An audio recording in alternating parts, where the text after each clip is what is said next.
السلام علیکم فرینڈز، کیسے ہیں آپ سب؟ امید ہے سب خیریت سے ہوں گے اور اپنی زندگی میں بہت خوش ہوں گے۔ فرینڈز، آج میں آپ کے لیے جو ٹرو سٹوری لے کر آئی ہوں وہ ہے ہمارے عظیم فاتح محمد بن قاسم کی۔ جی ہاں دوستو، تو ان کی زندگی پہ کچھ نظر ڈالتے ہیں۔ دوستو، محمد بن قاسم طائف کے ایک مشہور خاندان میں پیدا ہوئے اور محمد بن قاسم اپنے والد کے ساتھ طائف سے بصرہ منتقل ہو گئے اور وہیں تعلیم و تربیت پائی۔ شہر وسط میں محمد بن قاسم کی فوجی تربیت بھی ہوئی۔ دوستو، صرف 17 سال کی عمر میں محمد بن قاسم ایک فوجی کمانڈر کی صورت میں سامنے آئے۔ جی ہاں دوستو، صرف 17 سال میں ہی انہوں نے ساری جنگی تربیت حاصل کر لی۔ صرف یہی نہیں بلکہ وہ اپنی ایک فوج کے سپہ سالار بھی مقرر ہو گئے۔ دوستو، 7 ہجری میں ایک جہاز عراق کے لیے روانہ کیا گیا جس میں صرف اور صرف یتیم اور بیوہ مسلم خواتین اس جہاز میں سوار تھیں۔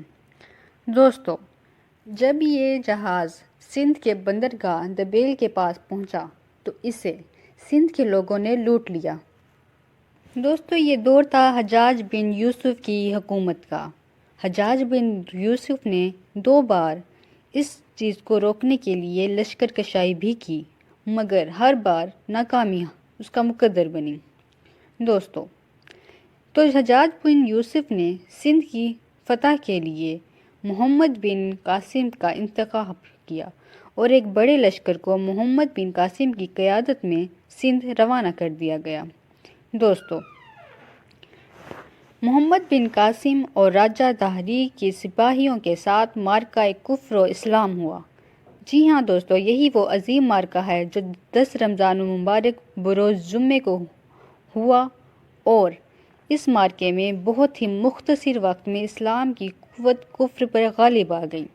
دوستو، یہ وہ عظیم معرکہ تھا جو آج بھی اسلامی تاریخ کا ایک بہت ہی شاندار واقعہ ہے۔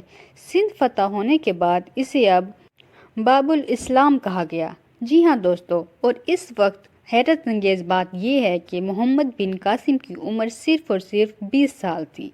محمد بن قاسم نے سندھ پر فتح حاصل کرنے کے بعد جو ہی ہندوستان کی حدود میں داخل ہونے کا ارادہ کیا تو اسی وقت نئے بادشاہ سلیمان بن عبد الملک کا حکم پہنچا کہ فوراً عراق واپس آ جاؤ۔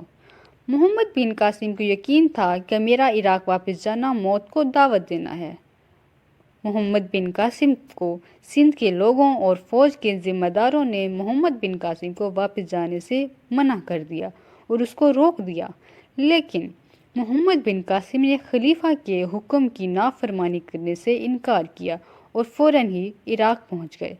سلیمان بن عبد الملک نے بغض و عناد میں محمد بن قاسم کو جیل میں بند کر دیا اور ان کے ساتھ طرح طرح کی تکلیف دہ سزائیں منتخب کی۔ غرض 95 ہجری میں فاتح سندھ محمد بن قاسم صرف 23 سال کی عمر میں ہی اللہ کو پیارے ہو گئے۔ تو اگر آپ کو ہماری ویڈیو پسند آئی ہے تو پلیز اس کو لائک کریں، اپنے دوستوں سے ضرور شیئر کیا کریں اور ہمارے چینل کو سبسکرائب بھی کر دیں۔